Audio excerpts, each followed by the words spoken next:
अस्सलाम वालेकुम नाज़रीन, सियासत टीवी के प्राइम टाइम में आप सबका तहे दिल से इस्तकबाल है। मैं हूँ फरजान अहमद। सबसे पहले पेश है प्राइम टाइम की हेडलाइंस। दिल्ली की अदालत ने शराब घोटाले से जुड़े बदनवानी के मुकदमे में साबित चीफ मिनिस्टर अरविंद केजरीवाल समेत 30 मुलजिमान को बरी कर दिया। रद्दमल के दौरान केजरीवाल हुए अशकबार। दिल्ली शराब घोटाले में कविता को भी मिली क्लीन चिट, कहा सच हमेशा गालिब रहता है, हामियों से किया इजहार तशक्कुर। प्राइवेट स्कूलों में फीस कंट्रोल लाजमी, खिलाफवर्जी करने वाले स्कूलों की इजाज़त मंसूख कर दी जाएगी। चीफ मिनिस्टर रेवंत रेड्डी के सख्त अहकामात। तेलंगाना के साफियों के एक्रेडिटेशन कार्ड की मियाद में मजीद 2 माह की तोसी कर दी गई। महकमा इत्तलात व ताल्लुकात आमा ने जारी किया एलामिया। तमिलनाडु असेंबली इलेक्शन एक ही मरहले में कराने की तजवीज़, तमाम पहलुओं पर गौर जारी। Chief election commissioner Gyanesh Kumar की प्रेस कॉन्फ्रेंस। और अफगानिस्तान के हमलों के बाद पाकिस्तान का ऑपरेशन जारी, मजीद चौकियां तबाह करने का किया गया दावा। हेडलाइंस आपने देखी और पेश है खबरों की तफसीलात। शुरुआत करेंगे बड़ी खबरों से। दिल्ली की मुकामी अदालत ने आज जुमे को मुबैना एक्साइज पॉलिसी घपले से जुड़े बदनवानी के मुकदमे में साबिक चीफ मिनिस्टर दिल्ली और आम आदमी पार्टी लीडर अरविंद केजरीवाल और साबिक नायब वज़ीर आला मनीष सिसोदिया को इल्ज़ामात से बरी करार दे दिया। राव एवेन्यू अदालत के खुसूसी जज जितेंद्र सिंह ने इस मुकदमे में केजरीवाल सिसोदिया समेत तमाम 23 मुलजिमीन को बरी करने के अहकाम जारी कर दिए हैं। अदालत ने जिन दीगर अहम शख्सियात को इन इल्ज़ामात से आज़ाद किया है, इनमें BRS की साबिका MLC के कविता भी शामिल है। केजरीवाल अदालती फैसले के बाद रद्दमल के दौरान अश्कबार देखे गए और कांग्रेस तर्जुमान पवन खेड़ा ने भी इस मामले पर अपना रद्दमल जाहिर किया। हमें भारतीय न्याय प्रणाली पे भरोसा है। मैं जज साहब का बहुत बहुत शुक्रिया अदा करता हूं, जिन्होंने हमारे साथ न्याय किया, सत्य की जीत हुई। मैं हमेशा कहता था कि भगवान हमारे साथ है। मोदी जी ने और अमित शाह जी ने मिलके आजाद भारत का सबसे बड़ा राजनीतिक षड्यंत्र रचा। आम आदमी पार्टी को खत्म करने के लिए आम आदमी पार्टी के सबसे बड़े 5 नेताओं को जेल में डाल दिया गया। यहां तक कि सिटिंग चीफ मिनिस्टर, जो आज तक भारत के इतिहास में कभी नहीं हुआ, सिटिंग चीफ मिनिस्टर को उसके घर से घसीटकर जेल में डाला गया और 6 महीने तक जेल में रखा गया। हमारे उप मुख्यमंत्री मनीष सिसोदिया जी, उनको लगभग 2 साल तक जेल में रखा गया। पूरा का पूरा फर्जी केस था। हमारे ऊपर कीचड़ फेंका गया। 24 घंटे टीवी चैनलों के ऊपर डिबेट चलते थे, खबरें दिखाई जाती थी, केजरीवाल भ्रष्ट है, केजरीवाल भ्रष्ट है।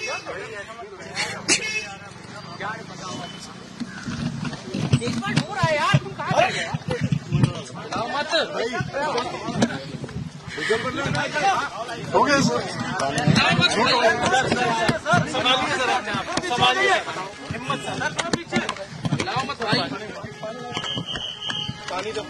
केजरीवाल भ्रष्ट नहीं है। मैंने केवल अपनी जिंदगी में ईमानदारी कमाई है। इन्होंने झूठा केस लगाया और आज ये साबित हो गया। कोर्ट ने कहा है कि केजरीवाल कट्टर ईमानदार है, मनीष सिसोदिया कट्टर ईमानदार है, आम आदमी पार्टी कट्टर ईमानदार है। मैं प्रधानमंत्री जी से कहना चाहता हूं, सत्ता के लिए इस तरह से खिलवाड़ मत कीजिए। देश के साथ इस तरह से संविधान के साथ खिलवाड़ मत कीजिए। आपको सत्ता चाहिए, अच्छे काम कीजिए। आज देश के सामने इतनी बड़ी बड़ी समस्याएं हैं, महंगाई है, बेरोजगारी है, पूरे देश में सड़कें टूटी पड़ी है। And not surprising at all, most predictable. That's what the BJP does before every election. If it suits them to weaken the Congress, they'll strengthen Congress's rivals. That's what they did in the past also. Yesterday what they did was they gave sanction for prosecution against Chidambaram ji, because Tamil Nadu we have an election now. They want to weaken the Congress there. So the fundamental objective of the BJP is Congress Mukt Bharat. And to achieve that, the Prime Minister even praised the TMC. He has been against the TMC. They'll fight against each other in the upcoming West Bengal election. But to weaken the Congress, he even gave a certificate to the TMC. Having said that, nothing is going to change anything on the ground. People of Punjab and Gujarat are absolutely ready for a change, and they're looking at the Congress party. Telangana जागृति की सदर के कविता ने दिल्ली शराब घोटाले में clean chit को लेकर रद्दमल दिया। उन्होंने कहा कि सच हमेशा गालिब आता है। झूठे मुकदमात या हरासानी से वो परेशान नहीं हुई।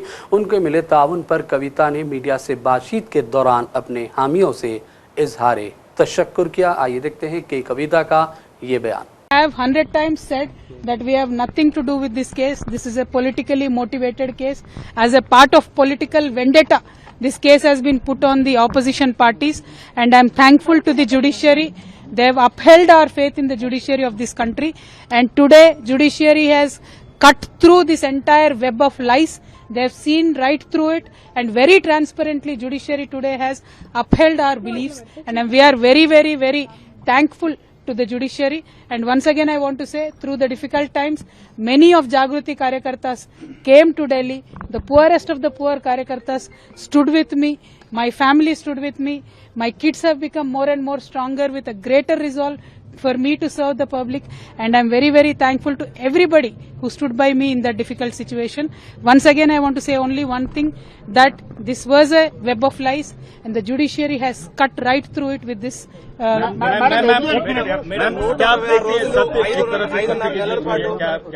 बिल्कुल बिल्कुल सत्य की ही जीत हुई है। आज सत्य को छुपाया जा सकता है, बहुत देर अंधेरे में रखा जा सकता है, लेकिन सत्य को कभी भी पराजित किया नहीं जा सकता है।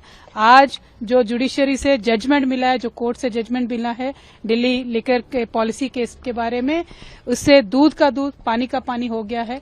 जिस तरीके से सारे एजेंसीज को यूज करके ऑपोजिशन पार्टीज को दबाने का काम जो इस देश में चल रहा है, इसको साफ साफ देखने को मिला है। उसका नतीजा हम बहुत शुक्रिया अदा करते हैं, जो इस कठिन समय में हमारे साथ हमारे कार्यकर्ता खड़े थे, हमारे फैमिली के सारे मेंबर्स, खास करके हमारे सास ससुर जी, हमारे माता पिता जी जो हमारे साथ जुड़े थे, खड़े थे, उन सबको अभी मैं शुक्रिया अदा करती हूँ।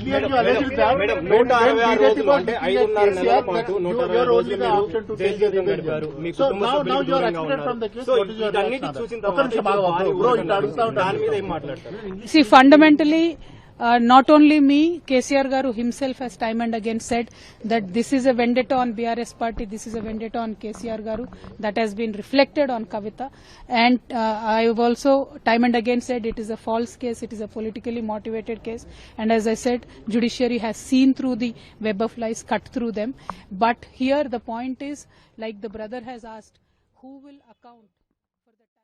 चीफ मिनिस्टर रेवंत रेड्डी ने अहदेदारों को हिदायत दी कि अगर प्राइवेट स्कूल कवानीन की खिलाफ वर्जी करते हुए जायद फीस वसूल करेंगे तो उनकी इजाज़त मनसूख कर दी जाए और वसूल शुदा फीस की वापसी को भी यकीनी बनाया जाए। प्राइवेट स्कूलों में फीस के कंट्रोल से मुताल्लिक़ सिफारिशात को अवामी राय के लिए वेबसाइट पर रखा जाए। ये हिदायत हैदराबाद के integrated command and control centre में तालीम के शोबे के जायजे के दौरान दी गई। चीफ मिनिस्टर रेवंत रेड्डी ने कोर अर्बन रीजन के सरकारी स्कूलों में बुनियादी सहूलतों की फराहमी पर ख़ास तवज्जो देने और इंटीग्रेटेड स्कूलों की तामीर में किसी भी किस्म की रियायत न करने की इस मौके पर हिदायत जारी की। ख़ासतौर पर भारतीय विद्या भवन और जुबली हिल्स पब्लिक स्कूल जैसे स्कूलों में मुकम्मल बुनियादी सहूलतों की दस्तियाबी को यकीनी बनाने के लिए चीफ मिनिस्टर ने जोर दिया है।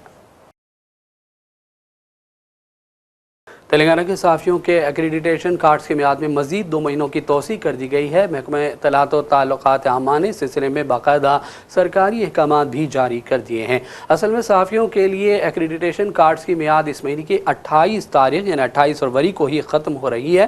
ताहम ज़िला मीडिया एक्रेडिटेशन कमेटियों की तश्कील का अमल अभी ज़ेर अल्तवा है। रियासती और ज़िले सतह की मीटिंगों के इनेकाद में मज़ीद वक्त लगने का इम्कानात भी हैं और अदालत में मामला ज़ेर दौरान भी है।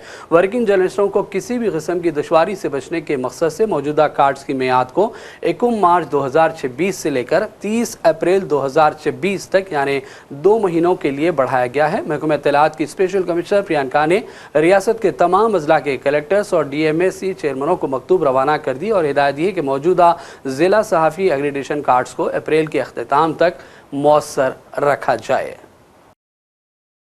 तेलंगाना मीडिया अकेडमी का इजलास हुआ जिसमें एक्रेडिटेशन कार्ड्स और दीगर उमूर पर तफसीली बातचीत की गई। इस मीटिंग के chairman Telangana media academy Srinivas Reddy ने सदारत की। रुकन आमिर अली खान, विराहत अली और दीगर ने भी इस मीटिंग में हिस्सा लिया। इस मौके पर chairman Telangana media academy Srinivas Reddy के मियाद में 2 साल के इजाफे पर उन्हें जनाब आमिर अली खान और दीगर अरकान ने मुबारकबाद पेश की। मरकजी वज़ीर किशन रेड्डी ने कहा कि गर्मा के मौसम में पानी की बिला रोक टोक फराहमी को यकीनी बनाने के लिए अमली इक़दाम किए जाए। हैदराबाद की आबादी और कॉलोनी की तादाद में मुसलसल इजाफा हो रहा है। ऐसे में रियासती हुकूमत और GHMC को मुनासिब इक़दाम करना चाहिए। किशन रेड्डी ने यह भी कहा कि स्पोर्ट्स और ट्रांसपोर्ट के शोबों में भी रेवंत रेड्डी हुकूमत बेहतरी लाने के लिए तमाम तरह अमली इक़दाम करे। सिकंदराबाद के कई इलाकों में लोगों से मुलाकात करने और मसाइल दरियाफ्त करने के बाद BJP leader Kishan Reddy media से बातचीत कर रहे थे। आइए देखते हैं उनका ये बयान। मगर हैदराबाद GHMC पूरा 4-5 साल से इस समर में स्पोर्ट्स का जो ही सहयोग नहीं दे रहे। दूसरा, ड्रिंकिंग वाटर का क्राइसिस होता है। ड्रिंकिंग वाटर के संबंधित जो 1.5 घंटा से 1.5 घंटा तक मिनिमम पानी अच्छा प्रेशर से देना चाहिए, मगर हैदराबाद में स्थिति नहीं है। हैदराबाद में पॉपुलेशन बढ़ रहे, नए नए कॉलोनीज, नए नए अपार्टमेंट, कंक्रीट जंगल बढ़ रहे, मगर उसका संबंधित जितना पानी बढ़ाना है हैदराबाद के लिए, वो कृष्णा से हो, गोदावरी से हो, पानी बढ़ा रहे नहीं। उनके कारण से हैदराबाद 3 म्युनिसिपल कॉरपोरेशन किया, 150 डिवीजन, 300 डिवीजन हो गया, 300 डिवीजन हो गया, मगर कोई बजट नहीं बढ़ा, कोई पीने का पानी लाने की व्यवस्था नया नहीं किया है, ट्रांसपोर्ट की व्यवस्था ठीक नहीं है, बसेस भी नहीं बढ़ाया। जितने केंद्र सरकार जो बसेस दिया है वही बढ़ रहे, मगर तेलंगाना सरकार से बसेस खरीद के नया बसेस हैदराबाद में ट्रैफिक के संबंधित इंट्रोड्यूस नहीं किया है। और जो फिर मई जून से जो बरसात आते हैं, अभी से जो स्टॉर्म वाटर लाइन्स में सिल्ट निकालना पड़ेगा, वो भी काम नहीं चल रहे। यही सही समय है वो सिल्ट निकालने का, क्योंकि हैदराबाद में एक बूंद पानी अगर बरसात में आए तो रोड के ऊपर जाते हैं, लोगों को तकलीफ होता है। हैदराबाद एक रिवर के जैसा हो जाता है पूरा बसिया। इसके लिए GHMC ने अभी तुरंत क्योंकि फरवरी मार्च में पूरा सिल्ट निकालना चाहिए। आप देखते रहो, कोई बस्ती में कोई भी एक स्टॉर्म वाटर में सिल्ट निकालने का काम नहीं हो रहा है। कॉन्ट्रैक्टर को पैसे जाते हैं।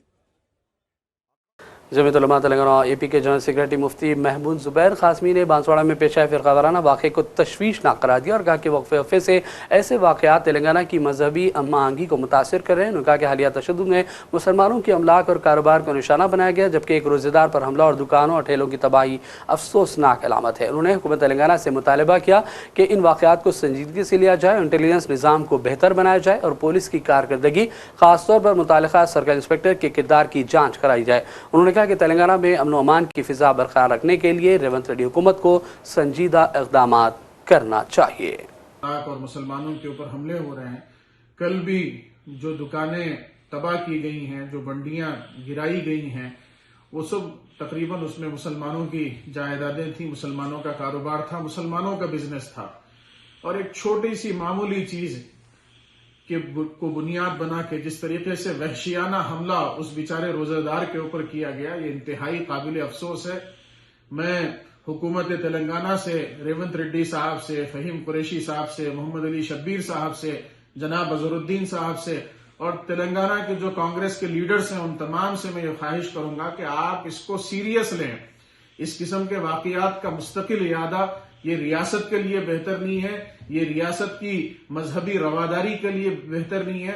एक ऐसी रियासत जहां मुसलमान और हिंदू शीरो शकर होके बाहमी एहतराम के साथ रहते थे, वहां इस किस्म के वाकयात का बार बार पेश आना ये अच्छी अलामत नहीं है। जैनूर में फसादात हुए, हमने बारहा कहा कि वहां मुसलमानों को कंपनसेशन दिया जाए, मुआवजा दिया जाए। 100 से ज्यादा दुकानें जलाई गई, लेकिन हमारी बात नहीं सुनी गई। मेदक में फसादात हुए, मुसलमानों के ऊपर ज्यादती हुई। इस किस्म के ऐसे 20 वाकयात हैं और इस रमजान मुबारक के शुरू होने के बाद से तकरीबन 2-3 जगह इस किस्म के वाकयात रूनुमा हुए, जो इंतहाई तशवीश का बाइस है। जमीयत उलमा तेलंगाना और आंध्र प्रदेश मुतालिबा करती है हुकूमत से कि वो इस सिलसिले का नोट ले और इंटेलिजेंस को मजबूत करे। वालिद के इंतकाल के सिर्फ दूसरे ही दिन एक तालिबा ने हिम्मत का मुजाहरा किया और इम्तिहान में शिरकत की। महबूबनगर से दाखिल होने वाले मोहम्मद हफीज़ 2 रोज़ कबल दिल का दौरा पड़ने से इंतकाल कर गए। उनकी 4 बेटियां हैं। सबसे छोटी बेटी बुशरा बेगम ऑटो साईनगर के गुरुकुल कॉलेज में इंटरमीडिएट साले दूम की तालिबा हैं। वालिद की ख्वाहिश थी कि उनकी बेटी आला मुकाम हासिल करे। इसी अज़म को याद करते हुए वो शदीद गम के बावजूद जुमेरात के रोज़ मंसूराबाद में इम्तिहान लिखने के लिए पहुँच गई। इस जज्बे की मुख्तलिफ गोशों से भरपूर अंदाज में सताइश की जा रही है। हैदराबाद टास्क फोर्स ने मसमख्ता इलाके में मिलावटशुदा अदरक लहसुन का पेस्ट बनाने के इल्ज़ाम में 21 साला जिसानी इलिया नामी नौजवान को गिरफ्तार कर लिया है। इस मौके पर पुलिस ने 4000 किलोग्राम पेस्ट और पीसने वाली मशीनें, एस्टिक एसिड के अलावा एक ऑटो भी जब्त कर लिया है। BNS की दफात के तहत पुलिस स्टेशन में एक मुकदमा भी बाकायदा तौर पर दर्ज कर लिया गया है और इस वाक़े की तमाम ज़ावियों से तहकीक़ात का आगाज़ कर दिया गया। और बढ़ते हैं चंद कौमी और आलमी खबरों की जानिब। Chief election commissioner Gyanesh Kumar ने कहा कि तमिलनाडु असेंबली इलेक्शन एक ही मरहले में कराने की तजवीज़ पर तमाम पहलुओं पर गौर जारी है। इस बारे में हतमी फैसला इंतखाबी शेड्यूल के ऐलान के वक्त सामने आएगा।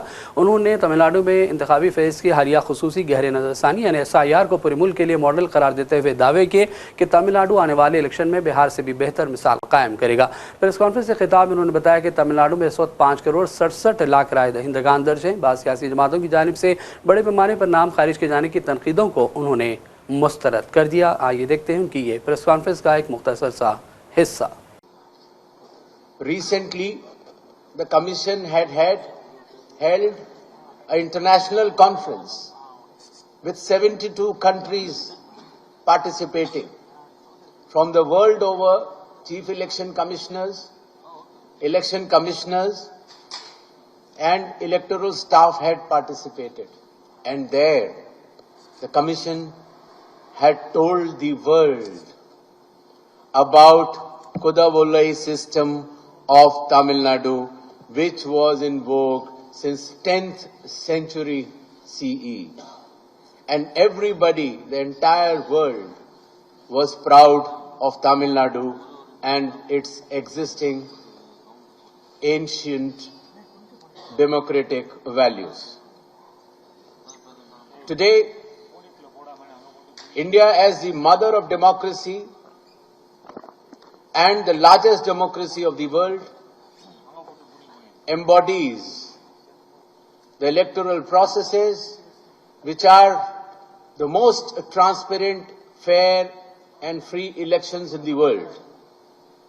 I appeal to all voters of Tamil Nadu to celebrate the festival of democracy, चुनाव का पर्व, तमिलनाडु का गर्व. Festival of election is the pride of Tamil Nadu. Thirudal Tiruvilla, Tamil Natin Peruvilla. With these little words, the Commission has been there in Tamil Nadu, earlier Puducherry and now Tamil Nadu, for last 2 days. We have reviewed the electoral preparedness. Kolkata में जुमेरात को ज़लज़ले के तेज़ झटके महसूस किए गए, जिसके बाद शहर के मुख्तलिफ इलाकों में लोगों में बेचैनी देखी गई। रेक्टर स्केल पर ज़लज़ले की शिद्दत 5.5 रिकॉर्ड की गई। इब्तदाई इत्तलात के मुताबिक ज़लज़ले का मरकज़ बांग्लादेश था, लेकिन इसके असरात कोलकाता और अतराफ़ के इलाकों में भी महसूस किए गए।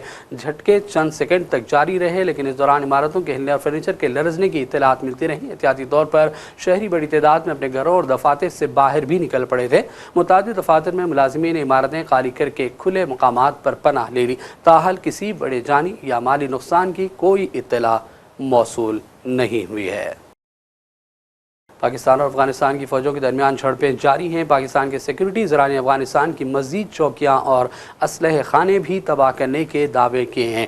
पड़ोसी ममालिक के दरमियान झड़पें जुमेरात और जुमे की दरमियानी शब अफगानिस्तान के उन हमलों के बाद शुरू हुई जिसको उसने पाकिस्तानी हमलों का जवाब करार दिया था। पेश है इस हवाले से सियासत TV की ये अहम रिपोर्ट। पाकिस्तान और अफगानिस्तान की फ़ौजों के दरमियान झड़पों का सिलसिला जारी है और पाकिस्तानी सिक्योरिटी ज़राए ने अफगानिस्तान की मज़ीद चौकियाँ और असलहे तबाह करने का दावा किया है। इत्तलात के मुताबिक पड़ोसी ममालिक के दरमियान झड़पें जुमेरात और जुमे की दरमियानी शब अफगानिस्तान के उन हमलों के बाद शुरू हुई जिनको उसने पाकिस्तान के हमलों का जवाब करार दिया। दूसरी जानिब पाकिस्तान का मौक़िफ़ है कि हफ्ता और इतवार की दरमियानी रात अफगानिस्तान के अंदर दहशतगर्दों के ठिकानों को निशाना बनाया गया था। ऐनी शाहिदीन ने कहा है कि काबुल में धमाकों की शदीद आवाज़ें सुनाई दी, जिनके बाद एम्बुलेंसों के सायरन भी सुनाई दिए। पाकिस्तान के अफगानिस्तान के मुख्तलिफ शहरों पर हमलों के थोड़ी देर बाद जारी करदा बयान में वज़ीर आज़म पाकिस्तान शहबाज शरीफ ने कहा कि हमारी फ़ौजें जारहियत करने वालों को कुचल सकती हैं।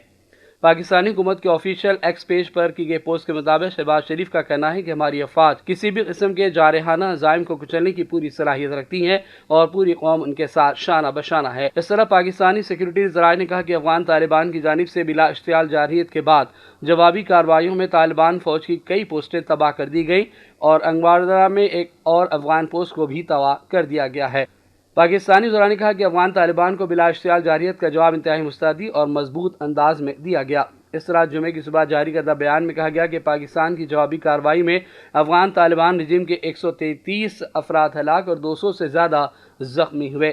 पाकिस्तान ने ऑपरेशन गज़ब लिलहक़ के हवाले से कहा कि काबुल, पख्तिया और खंदहार में तालिबान के दिफाई अहदाफ को निशाना बनाया गया। अफगानिस्तान की हुकूमत के तर्जुमान ज़बीउल्लाह मुजाहिद ने इस कबल पाकिस्तानी फ़िज़ाई के जवाबी हमलों की तस्दीक की थी और कहा था कि कम से कम 3 धमाके सुने गए, लेकिन तफसीलात से उन्होंने आगाह नहीं किया। पड़ोसी ममालिक के दरमियान ताल्लुकात चंद महीनों से ही कशीदा हैं। पाकिस्तान का कहना है कि अफगान हुकूमत TTP के अरकान को अपने यहाँ पनाह देती है और वो पाकिस्तान में हमले करते हैं, जबकि अफगानिस्तान इससे मुसलसल इनकार करता आया है। ब्यूरो रिपोर्ट, सियासत TV। ईरान की जानिब से मुआहदे का मुजवज़ा मुसवदा अमेरिका को पेश कर दिए जाने का इंकशाफ सामने आया। इसराइल मीडिया से गुफ्तगू में एक अरब सफारतकार ने बताया कि अमेरिका को पेश करदा मुजवज़ा ईरानी मुसवदे के मुताबिक ईरान जौहरी अफजूदगी अब 60% से घटाकर 3.6% तक कर देगा। इत्तलात के मुताबिक ईरान ने मुस्तक़बिल में जौहरी अफजूदगी 7 साल मुअत्तल रखने की भी पेशकश कर दी है। इस दौरान इसराइली मीडिया ने कहा कि अमेरिका फ़िलहाल सिफर जौहरी अफजूदगी का मुतालबा नहीं कर रहा है, लेकिन अमेरिका ईरान का मौजूदा जौहरी ज़ख़ीरा बैरून मुल्क मुंतक़ली का मुतालबा कर रहा है। ईरान ने मुल्क में मौजूद इंतहाई अफजूदा यूरेनियम बैरून मुल्क मुंतक़िल करने से साफ इनकार कर दिया। इस दौरान ये भी इत्तलात है कि नाजुक हालात में ईरान पर अमरीकी फ़ौजी हमले के इम्कान को मुस्तरद नहीं किया जा सकता। गासिब इसराइल की काबिज़ फ़ौज गज़ा में नाजुक जंगबंदी के मादे की मुसलसल खिलाफ वर्जियाँ कर रही है, जिसके तहत मुसलसल फ़िज़ाई, ज़मीनी और बहरी हमले जारी हैं।